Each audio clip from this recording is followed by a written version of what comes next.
Underwood. Thin ice!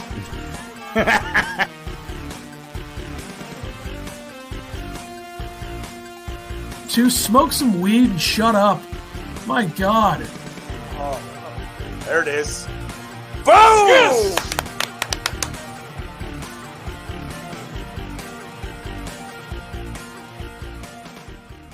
The fade out's a little quicker than I'd like it to be. All right, episode 167. I gave an all right because last time I didn't give an all right, and there were some comments. I'm not gonna say that my impact on this podcast, our podcast, Earth, is similar to the effect of Matthew McConaughey on his profession, but close enough. The all right thing. Anyway. Swing and a miss on that reference. We have a new introduction video, so you hear a little bit different music if you're listening to the podcast version of this. It's a little bit longer. There's a couple clips in there, obviously, as you saw. Beware of the blinking lights in the first 10 seconds. It's actually really the first 25 seconds. So I think we need an epilepsy warning on that. Yeah, that's a good point. Not something I thought about, but maybe next time.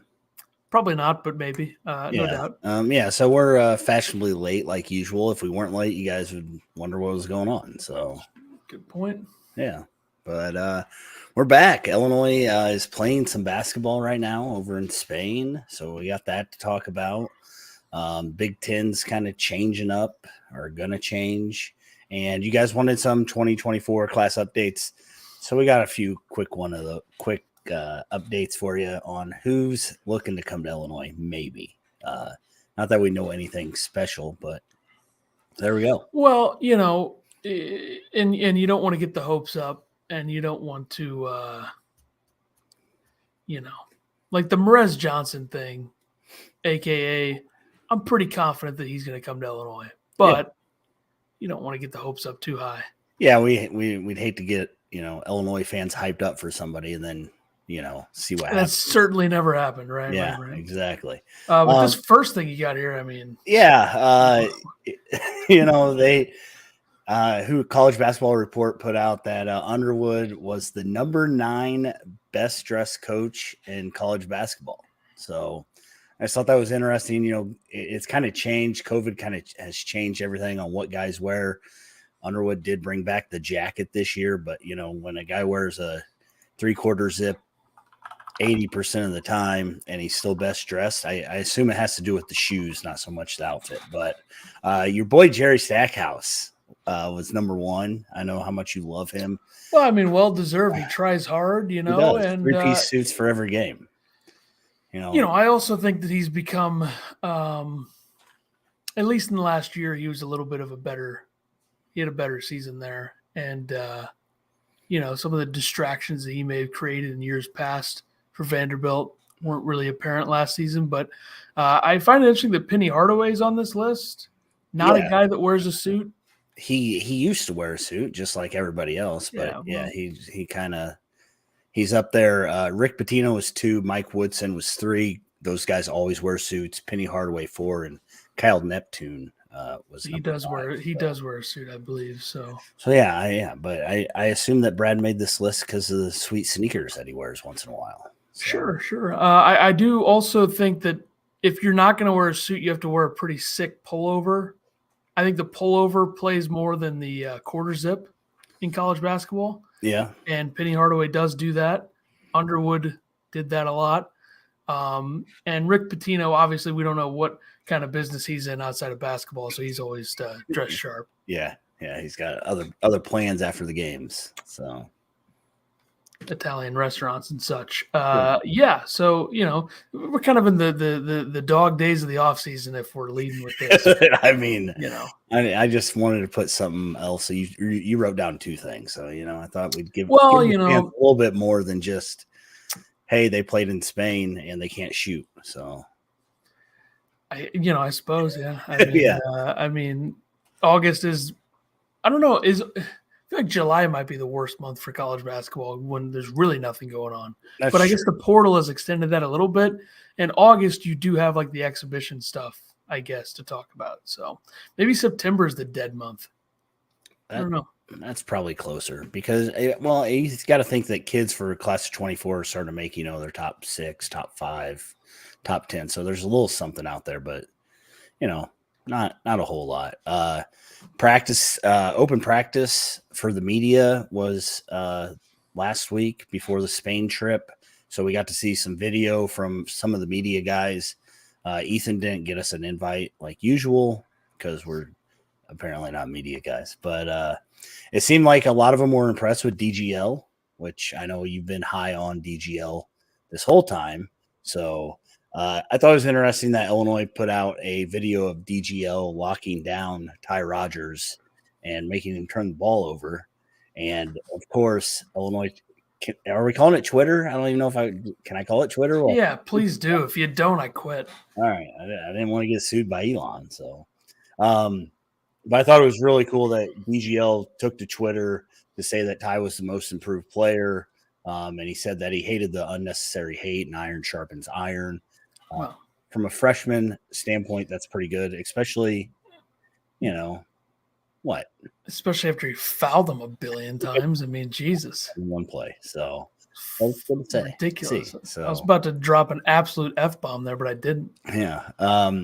Jeremy Warner said that Illinois is one of the deepest front courts that they've had in a long time. And he said that it really showed with the increased length, physicality, and athleticism. So, thoughts on that? I'm trying to think. You look like you have a thought on it, but you're... Well, the length increase, I guess. I mean, yeah. Danger and Hawkins are back. I mean, Gary is not enormous, but enough to probably be a backup 5 if you really need it. And Hansberry is kind of a 4. But I would say the athleticism part, I'm sure, is noticeable. And I'm sure the physicality as well. It seems like the numbers that we saw from Dane in the first game in Spain would say that watch out. Pretty good. But, you just got to give it time. I think when we see the exhibition games before the season, we'll see more sloppiness. Yeah. And that's just what this team, might be. Who cares, though? Right. Barons from WCIA had a little thing from Underwood that said Underwood saying, quote, "We've added shooting, so I'm not sure it can be much worse than it was last year. We'll pray that it's better." And then Illinois went to Spain, and all that praying doesn't make you shoot better. So right. Away from that. I think to get back to Underwood's quote, the lack of shooting numbers last season with how bad they were, I think Matthew Meyer may have saved Illinois from being like maybe the worst 3-point shooting team of all time. I know that he trailed off towards the end and his percentage was worse than it should have been because of the last 4 games, but they really didn't have anybody last season to do it because Goody was not there the whole year. Shannon had games where he was great, i.e. the UCLA game. Mm-hmm. Other than that, though, very streaky shooter, which is exactly what his reputation was. This year, I think you are adding a little bit more consistency, and Damask is not playing, so I think that could be a part of this. Plus, Goody, another year, he'll actually have full prep going into the season this year. I know he got hurt while preparing for last season with the scrimmage. I think he got hurt in the Kansas scrimmage, yeah. Yeah, so you got that. I think Harmon, Goody seeing full speed basketball, I think, is going to help him kind of settle into himself.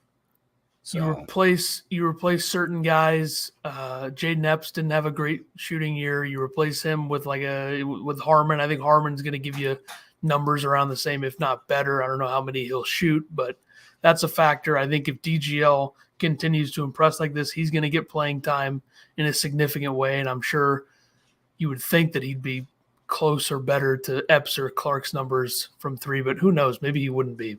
But, I don't think we can really judge this team when it comes to shooting until the season starts. Yeah. I mean, that's what, people are like, don't freak out, but it is funny. I will say that. It is. Yeah. It just kind of, you saw the box score from the Madrid All-Star game. It was 84-73 win. They play 4 quarters in this. But yeah, Illinois 3 of 25 from 3. Terrence Shannon Jr. and Hawkins went 0 for 10. Sincere went 1 for 5. and Goody went 2 for 6. So I think Guerrier missed one, and Harmon might have missed one to round out everything. What really struck me was Sincere Harris shot the most shots on the team. He was 6 of 14 from the field. So, AJ Red started this game.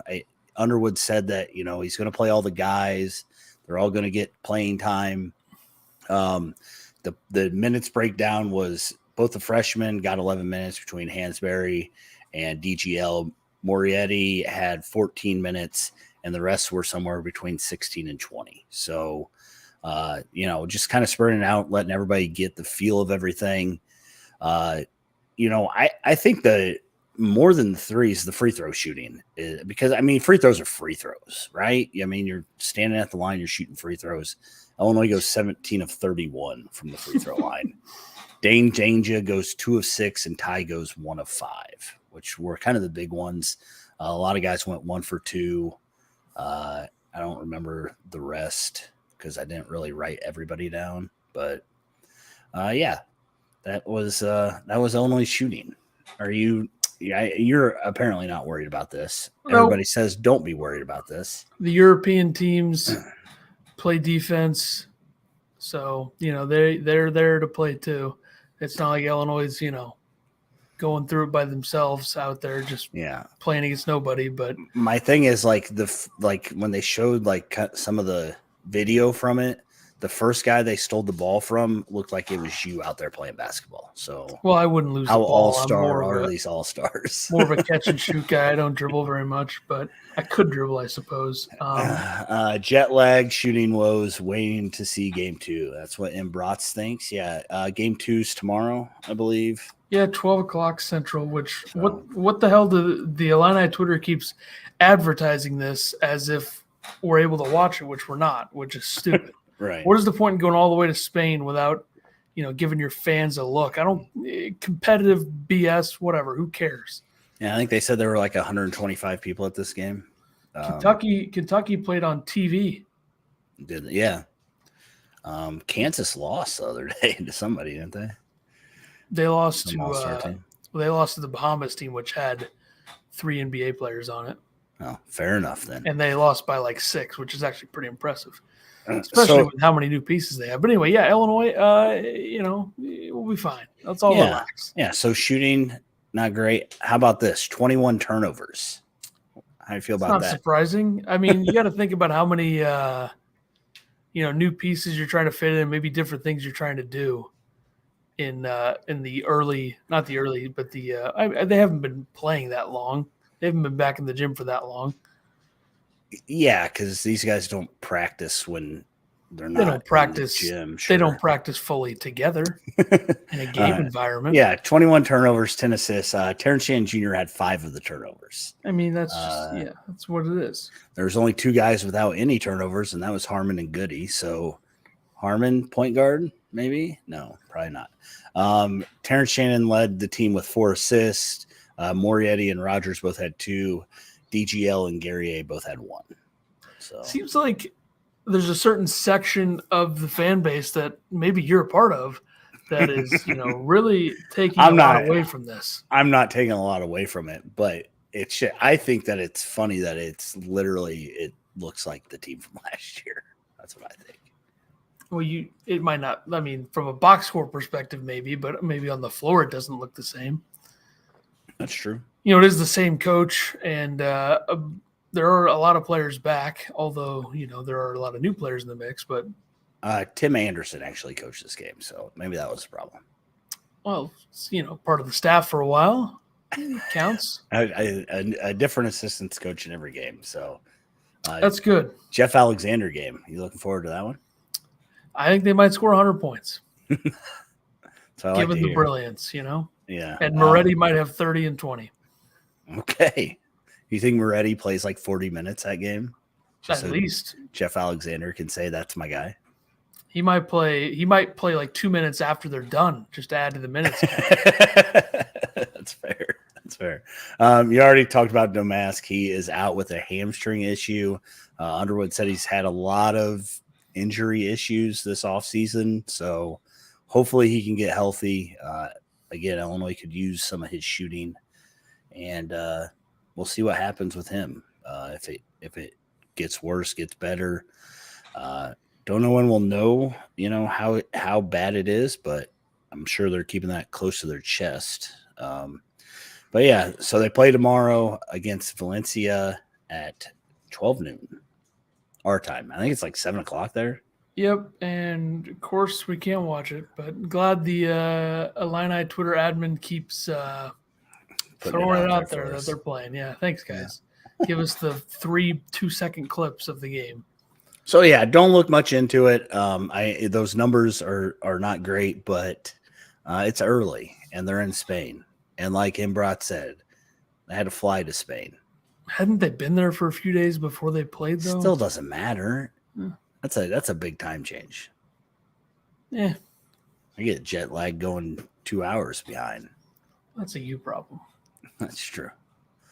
I'm built undifferent. So well, you'd actually still be different. It would just be different in a bad way. All right.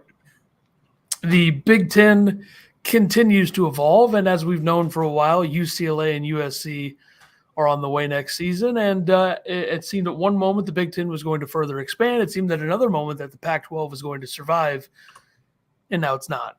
The Pac-12, as we knew it, as it existed, is essentially dead. So the Big Ten is adding Oregon and Washington to the mix, getting it up to 18. I would be surprised at this point if they don't get to 20 eventually. I think that they want Notre Dame. I don't know who the 20th would be. Maybe Notre Dame would do that? Not football, just basketball? Probably. I don't think they would do it for football, like you said, but maybe for basketball. I don't know. Notre Dame is just a bunch of losers, scared pansies. I hope their football team fails every year.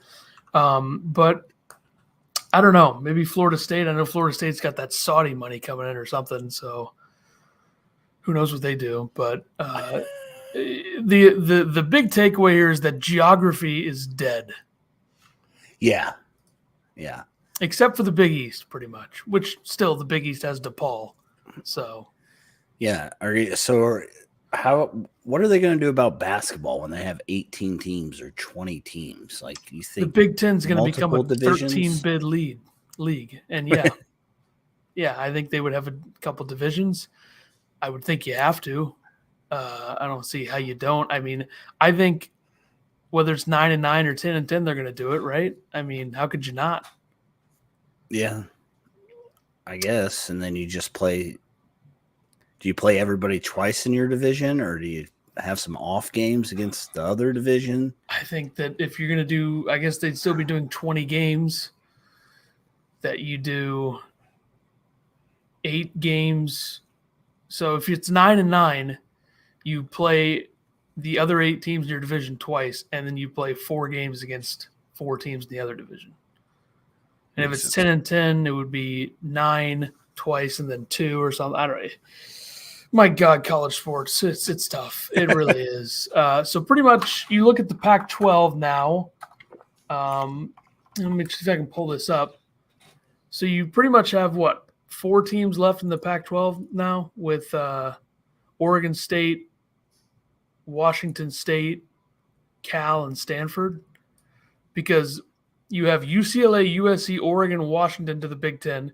You have Arizona State, Utah to the Big 12, and Colorado. So that's 4 and 4. That's 8. So now there's 4 teams left in the Pac-12. From a basketball and football perspective, I would think that maybe the Mountain West is a place where these teams could go. But obviously it can't be the way that it is now. And from a college basketball perspective, you have the Big 12 only improving because Arizona is a great basketball program. Arizona State's a pretty good program. Utah and Colorado are not, bottom feeder programs like Cal has been in Oregon State the last couple of years in the Pac-12. For the Big Ten, Oregon, you would think, is going to figure it out and become good again. Washington has been supposed to be good, but not that good for years. UCLA is a great program. USC is a good program. So I think the Big Ten and Big 12 vastly improve in basketball with this. And It's not the worst thing in the world, although it's weird. It's not great, though. I don't right? like it at all. I wish the Big Ten was like 10 to 12 teams, but it'll make things more interesting, I suppose. What are you going to do when Illinois plays Oregon? Well, in football, I'd have to root for Oregon. And when Oregon goes to Champaign, I will be there with an Oregon shirt on. So For football games. Yeah. Okay. Why would I do that in basketball? Come on. I mean, I'm an Altman guy more than an Oregon guy for basketball, but I have an Oregon cup right in front of me. I want to celebrate the announcement, but hey, it's weird. I don't know. More money involved, obviously. So it's a business, right? Yeah, I think billions. football is much more effective than basketball in this because basketball still has the Big East. We need to cherish the Big East, folks. Rutgers should be back in the Big East. That's Rutgers having to go to UCLA on a Wednesday night. I mean, come on. How far is a flight from New Jersey to LAX? That's got to be awful. And I don't know if Talk about jet lag. Fly into LAX, but let's see. New Jersey to Los Angeles flight. I mean, we're talking about a nonstop flight that's almost 6 hours in the same country. It's not bad.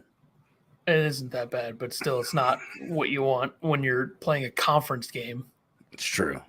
Especially when you should just still be in the Big East. Like, why the hell is Rutgers not in the Big East? It's a New Jersey school. That's when this all started to go to hell, is when the Big Ten got Rutgers and Maryland. Those are Big East schools through and through, and it's an absolute joke that they're in the Big Ten. And Northwestern, too. Northwestern is a shithole. I hope that program burns to the ground, and I hope that we get to witness it. Losers. Northwestern to the Ohio Valley Conference? Oh, please. They deserve like Division III. Yeah, so a lot of changes coming. So they're all coming in 2024. I haven't kept up on this very much, but everybody's coming now.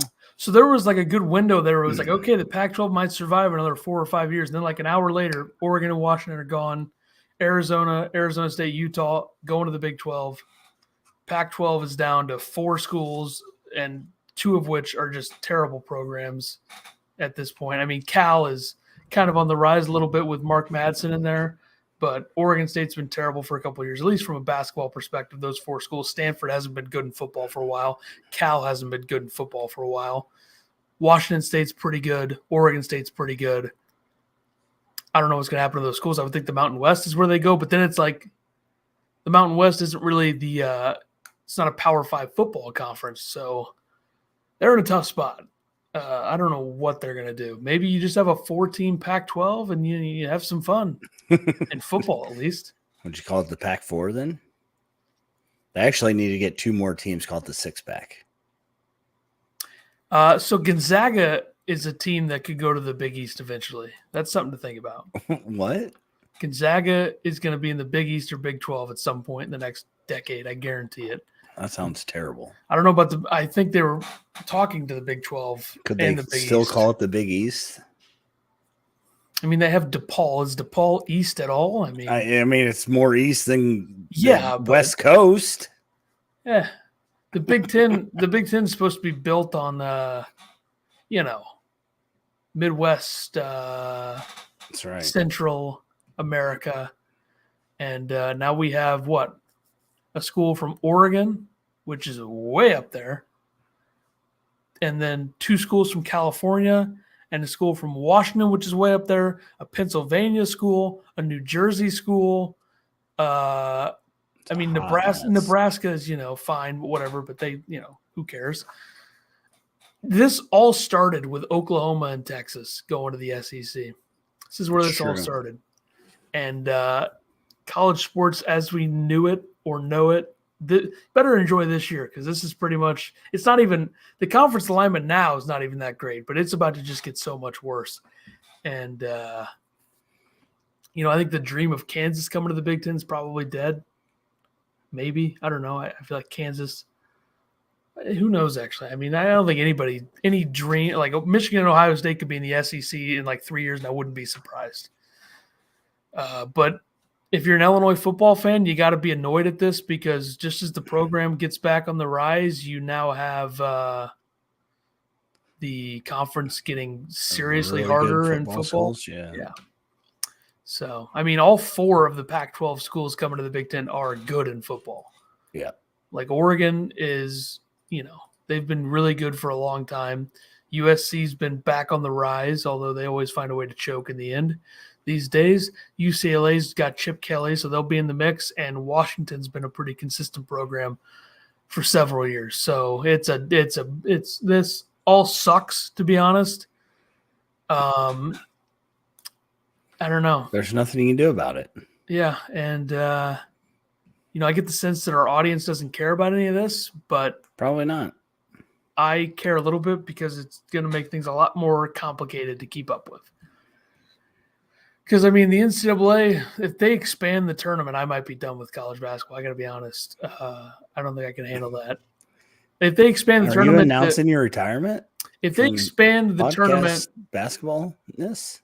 If they expand the tournament to like 90 teams, I'm done. I'm out. 100% out. So keep that in mind, folks. 96-team tournament, I'm out. But it makes me think they might do this with all this conference realignment. It's a little bit of a scary thing. I mean, the Big Ten is going to become a 13-bid league. The Big 12, I guess the Pac-12 being dead, it's not like the number of schools is changing. It's just the way we view a Big Ten team that goes 7-13 might have a better chance to get in the tournament now.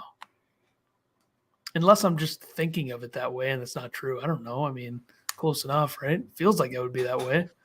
Yeah, you'd think that because they would have to let more teams in because more teams from a certain conference, the Big 12 and the Big 10, Sucks. Anyway, we can move on.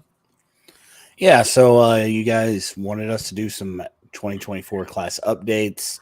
So I found 4 guys that Illinois made their top 10 or better. Here you go. Mikey Lewis, Illinois made his top 6. He's a 4-star guard. He had an interview with Jamie Shaw where he said, quote, "My relationship is really good with Coach Chester Frazier. He has become really close with me and my family. They have a tradition of winning there, and they give guards freedom to play like I like to play. I want to be part of something like that." Don't love that. 247 High School Hoop said Lewis is an athletic guard who can score from all levels, a high IQ defender who makes the right plays on both ends. Do you like that? I like that. Also in his top 6, LSU, St. Mary's, Ole Miss, Kansas, and San Diego State. Illinois' chance of landing this guy, I have no idea. Next guy, Illini makes the top 8 for Jaden Glover, who is a 4-star. By the way, I did want to shout out Jamie Shaw for tagging us in the Mikey Lewis quote post, maybe thinking that we're some sort of reputable Illini source, which I'll let the audience decide that. But yeah, it was nice to be tagged in that, nice for people to think of us. I think part of the reason that he did that is probably because of our logo. Our logo looks a little bit more official, I think. I think we look more like an Illini brand of some kind. And I think the words are on the logo, but I think our stated intention of what this podcast is and has been for the last 4 years is what it is now. I think it's a lot more noticeable with the logo and the font that we use and all that stuff. And, I'm not saying I think that he tagged us because of the logo, but we do have, if you're not following the Twitter, you should probably follow it, but who knows why he thought to tag us in that post, but he did. So there you go. What happened? Jamie Shaw tagged us in that Mikey Lewis post. Oh, yeah. So we're big time. I said, I don't know if it's because he thinks we're some sort of reputable source for the Illini, which we aren't, unless the audience wants to decide that, but he tagged us, so whatever. So Jaden Glover, Illinois makes his top 8, 4-star small forward, number 57 according to On3's industry rankings. On3 actually has him as the number 39 player. in class of 24. The other 7 are St. John's, Seton Hall, Creighton, Villanova, Providence, Ohio State, and St. Joseph's, I think. He plans to visit Illinois in September. He said of Illinois, quote, "They have had recent players who were in the draft combine, and I really like their play style, heavy scoring guard usage." I don't know why they got him as a small forward. He's talking about being a guard, but I guess he's a wing. So Illinois made Jared Harris's top 10. He's a 4-star combo guard. The other schools are Kansas, Alabama, Colorado, Arkansas, LSU, Memphis, DePaul, Texas A&M, and Mississippi State. I just put this on here right before we started because I was running late, so I really have nothing on this guy. And then the other guy is Jace Butler. Illinois made his top 6. He's a 3-star combo guard. He tweeted out that Illinois made his top 6. Apparently, Illinois hasn't offered him yet. So I don't know why Illinois made his top 6. He must just want to come here. Chester Frazier does follow him on Twitter, and I tried to relook up the tweet, and it's gone. So I don't know what happened there. But, yeah, so be on the lookout for Mikey Lewis, Jaden Glover, Jared Harris, and Jace Butler. Those are the updates we got for you. So None of those guys are going to come here, but, I bet Illinois gets one of them. Probably Mikey Lewis. Jace Butler. All right, there you go. Yeah, I also wrote non-conference updates, which I don't really think there are any except for a couple dates. Okay. Somehow we don't have a non-conference schedule yet. People must be afraid. I don't know what's going on. What is up with that? I don't know, but so I guess we have the multi-team event, I guess, which has that ever been made official? I haven't seen anything on it. So, whatever. There you go. They did announce the FAU game, right? Yeah, the FAU game is going to be on December 5th in the Jimmy V Classic, Madison Square Garden, and the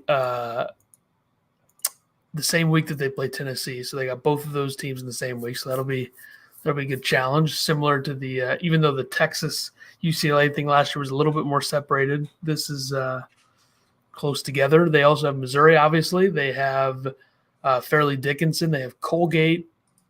There's another one that I'm forgetting, Marquette in the Gavitt games, I believe. So, yeah, non-conference schedule structure looks a little bit similar to last season, except I think even their mid-major opponents are more difficult because Fairleigh Dickinson is probably not going to be that good, let's be honest. But Colgate is always a pretty good program. That's a little bit more indicative of a harder opponent than why did I even use that word? It's a harder opponent than Alabama A&M, even though don't tell that to them because didn't they go on like a 21-3 run against Illinois or something? So, True. But yeah, somehow don't still have a full schedule. I mean, the season, I know it's not for 3 months, but guys, everybody else is releasing them. Let's get it together here, Brad. Just got to finalize that MTE, I guess. What's the point? I mean, just who cares? We don't need that. Yeah. Nothing beats the MTE against Chicago State, Ohio, and whatever that third team was. I don't even know who it was. Western Illinois.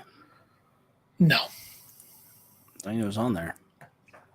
Well, I was talking about the 2020. Oh, the 2020, yeah. Who's that third team? I got to figure this out or I will lose the mind. Ethan Stallball coming in. North Carolina A&T. Their point differential in that MTE was oh God, this math's going to be hard. 62. Could probably do 20 minutes on this. 62-59. Okay. 62 plus 59. 121. 123 was their point differential in those 3 games because they beat Ohio by 2.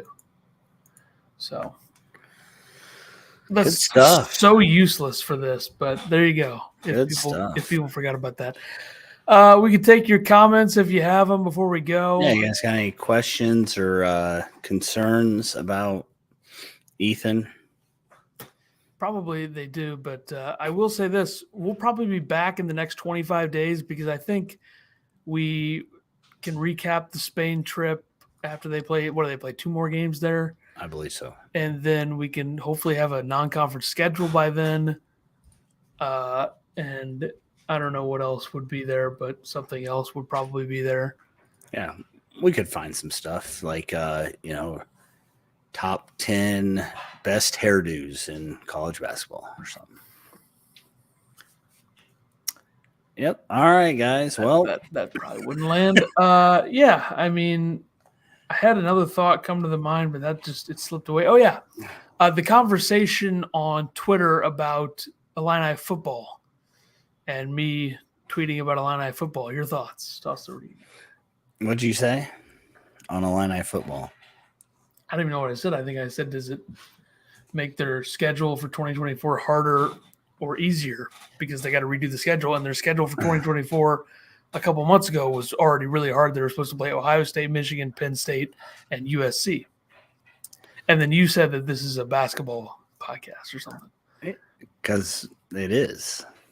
I mean, yeah, but here I got something. That's nobody cares about. I got something. Football. Brandon Paul tweeted X'd the other day.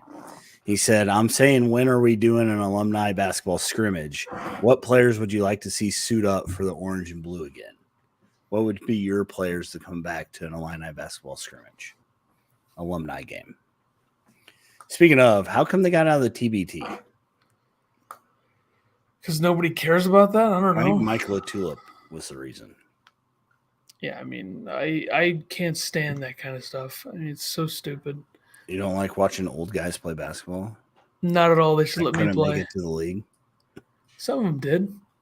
Trying to think of the most obscure list possible. Okay. I'm gonna go with some players that. First up, I'm gonna go Bill Cole. Put him at the 4. Lock him in. We're going to go LeBron Black at the 5. Then our backcourt's going to be Kendrick Nunn,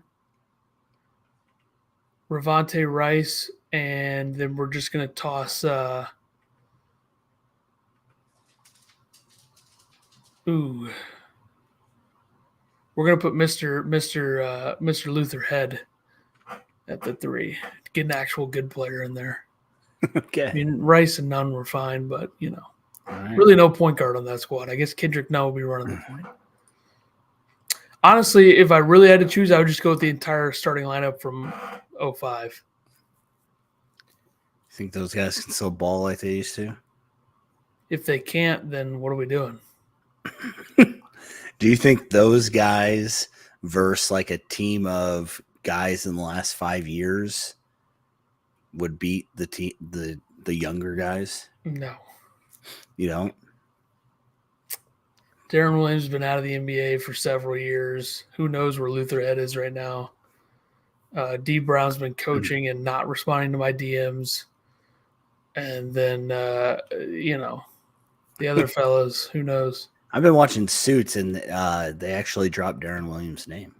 Well, I hate to tell you about Suits, but that show stinks. I've enjoyed it. So it's all arguing. I hate it. It's so stupid. There's no complexity, creativity. Well, they don't really. Their behavior in a lot of the scenes is unbecoming of a lawyer, in my opinion. You know a lot of lawyers. You really think all lawyers act like that? I mean, come on. That show stinks. Maybe in New York. Maybe not in Central Illinois. Lawyers are. I was basically in the context of a big city lawyer. Oh, were you? Okay. Yeah. I am very familiar with their conduct. But let's be honest. I mean, out of all the shows that have gotten Netflix revivals in terms of people start watching them because they're on Netflix, this is the absolute worst one. So, what was the best one? I think we should count The Office towards that because The Office did get a huge. Like, The Office is more famous now than it was when it was on. True. So, yeah. There's a lot of shows like that. And The Office is obviously, I mean, Suits it's just not, it's not The Office, that's for sure. The ugly dude who's the main character, and I'm not one to speak on that. I mean, I'm ugly as well, but this guy just looks weird. I mean, he looks like a turtle or something. A chipmunk or something. Yeah, but he yells at all times. It's enough with that guy. He argues about everything. It's too much. It's not even good acting, honestly. I think I could play that role. So if they're looking to reboot Suits, you ever wore a suit in your life? I don't think I would need to have experience wearing a suit. Kindergarten graduation or something? Probably not even then, but I don't think I need experience wearing a suit to be in that show. You just put the suit on and yell about things and argue about things and have a weird face. That's true. And you definitely got all those. Got all the features there, so toss me in. Yeah. Of course, I'd like to be making Ted Danson money, so we'll have to speak with my people about that. That was a Seinfeld reference for everybody. All right, it looks like nobody has any interest in commenting here. So no, I mean, we tried to get it to 45 minutes. So I could still do that if I really wanted to. Yeah, no, I think we're good. 40 minutes was good. Somebody save us for the comment. Do what you guys do: like, comment, subscribe. Sound like Mr. Beast or something. So isn't he getting sued? Yeah, 100 mil. Going broke. Speaking of money, we should probably set up the whole thing on Twitter so we can get ad revenue from our podcast account. We could make $7 a month or something. I have a feeling with some of the numbers I've been seeing, we could make like $30. Ooh. So watch your back. What I'm talking about. So. Maybe the comment section's broke because I feel like somebody would have commented by now. But whatever. Do you want to talk about this? Do you want to talk about golf league? Sure. Well, you want to talk about how I went on a golf trip and choked first place? Sure. No doubt. Bring back Adam Metzger to manage the alumni game. I bet he'd do it. I heard that you shot like a 91. Adam Metzger, sorry. A 91? Yeah, it was about as big as choke as you could get. Was leading the whole way. Went out on Sunday and I had the shakes. I don't know if it was nerves or Broadway. I think Broadway was the main problem. But right. But let's get a couple questions in here. What color shirt did you wear on Sunday? I wore a grayish, like two-tone gray with a that's a problem. Pink line through it. So you could have worn like some semblance of red. I just think that's a different feeling color on that day. I did make a 90-footer for birdie on the scramble day, though. So, well, that's a deflection of the conversation we were having. But I will say, anytime that I've ever been, red should have been done. Yeah. Most of the times when I'm in a situation in golf where I am under pressure of some kind, it's either going to be really good or really bad. I think, i.e., the putt that that I made a couple weeks ago, which you're familiar with, but.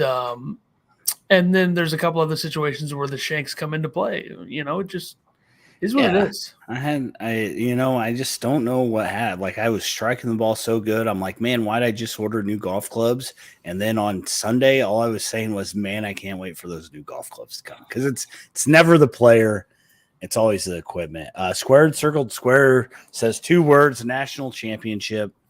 This is Illinois' year. Thoughts on that? This might be their last chance to get a top 5 seed in the tournament. Because the harder the Big Ten gets, who knows? That's true. So when they inevitably split into 2 divisions, like, is it going to mean anything for winning the Big Ten regular season title? Do you think the tournament's worth more at that point? That could become the case, I guess. I don't know. I don't know if it'll ever really shift, but what would the 2 divisions look like, hypothetically, with 18 teams? So, obviously, you have 4 West Coast teams. USC, UCLA. I'm going to write this down. And I'm going to – there's probably about 20 people that aren't going to listen to this because they shut it off once we started talking about Suits. So, well, that's a good thing. I mean, we don't expect people to listen to us in August. That's true. Okay, so you got these 4 schools here. Yep. Then you got to put like Minnesota Nebraska, over there, right? Yeah, Minnesota, Wisconsin. I mean, Wisconsin's pretty far up there. Yeah. How many is that? Hold on. That's 7, I think, right? I think Illinois gets forced into the West Coast. I think they put Northwestern in there before they put Illinois in there. True, Northwestern. Make sure we're Adam's not doing forgetting anything for the Illini. One of the greatest managers of all time, Adam Metzger, is here. So let's go now to the other side. Let's just say Illinois is in there, then Ohio State, then Michigan State, Penn State, Rutgers. Who am I forgetting? Maryland, Midland, State, Michigan, they already got all Michigan them. State, Purdue, Indiana. Yeah. Iowa would have to go over there. Did you say Iowa? Iowa would be the one, and then 1, 2, Purdue. 3, 4, 5, 6, 2, 7, 3, 8, 4, 9. 5, Yeah. 6, 7, 8. I'm missing one on the right. You might have said one that I forgot to. Oh yeah, Indiana. So pretty much it'd be laid out how I would do it. If you're 9-9, it would be you'd have a West Division, which would be USC, UCLA, Oregon, Washington, Minnesota, Nebraska, Wisconsin, Northwestern, Iowa. Then you'd have an East Division, which would be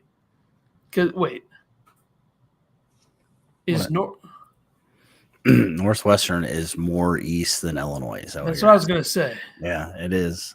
But Northwestern stinks, so we're going to put them there for the That would sake be of awful if Illinois got hooked into that. What if they did it? Can they do it across? What if they did 3 different divisions? I mean, I think guess that's something that they're going to do that in football, I think. But Illinois, Ohio State, Michigan, Michigan State, Penn State, Rutgers, Maryland, Purdue, Indiana, whatever. Makai likes the intro. Thank you. Ethan made that all by himself. So if you guys are on Fiverr or something and you need an intro made, Ethan will charge $700 like those guys try to do. No, that's more accurate, yes. Adam saw on Twitter the Oregon football team flying to Rutgers is only 30 minutes quicker by air than it would be for Boston College to fly to play in London. Yeah, but you're also flying into a 2-hour time difference instead of an 8-hour time difference, right? It'd be more than 3 hour. 3. Jeez. Because you go Pacific to East, that's 3 to 6. Then you go 3 to 1. 3 to 12, because I think Oregon would be 9 hours difference with London. It's still crazy. I mean, sure, yeah. I mean, we got a real chance to get this to 50 here. No shot. We're in now. We're done. The comment section woke up. Shout out to them. Here is if anybody didn't hear my rundown, you can just look at the screen here. There you go. And it's circled square is really excited. This is signed at the bottom just in case. Illinois football starts in 3 weeks. What are your predictions for Illinois football since, we're a basketball podcast and we should talk about them? Well, since we might not be back, and we'll probably be back before they actually start, but let's just look at the schedule real quick and I'll give you a real quick rundown. But, okay. I believe they play Toledo week 1, yes? That sounds correct, yes. Now, let's see here. I'm guessing 8-4. Isn't that what they were last year? Yeah, they should have been better than that last year, though, with the way the season was going. Toledo week 1, that's September 2nd. We'll probably be back for them, but no promises, obviously. That is going to be a resounding victory. They'll beat Kansas. That's 2-0. Lost to Penn State, 2-1. Win over Florida Atlantic, 3-1. Lost to Purdue, 3-2. Beat Nebraska, 4-2. Beat Maryland, 5-2. Beat Wisconsin, 6-2. Amount of fingers. Lose to Minnesota, 6-3. Beat Indiana, 7-4. 6 and. I lost my number. 8 looks right. I mean, they would have to. They would have to win a game that you might not expect them to win, whether it's at Purdue, at Maryland, at Iowa, at Minnesota, one of those 4. Wisconsin's at Illinois, or is Iowa at Illinois? Iowa's a road game. Okay, but I do think another beatdown of Northwestern at the end of the season is in order. That'll be good. So, yeah, 8-4 sounds good. Yeah, thanks everybody for coming out. Like usual, we got it to 50 minutes. A little bit of suits talk got us going. So a little bit of me sucking at golf got us going also. But yeah, it doesn't change the fact that the show sucks, and I don't think you suck at golf, so I won't say that. Definitely. I mean, I shot 1 over on the same course 2 days earlier. Exactly. So golf is a humbling sport, folks. It was like you had the lead. Humbling. You had the lead going into Sunday, and you couldn't hold it. Just needed a top 6 finish. I finished tied for second to last. I think. Just like the front 9 of the members championship last year, I had a pretty good hold on it, and I blew it. So that's true. That's true. You know what it's like to choke. Quite often on the golf course, no doubt. All right, that'll do it for us. So we'll be back for episode 168. Sometime soon, right? Yeah, I'd say within the next 3 weeks. All right.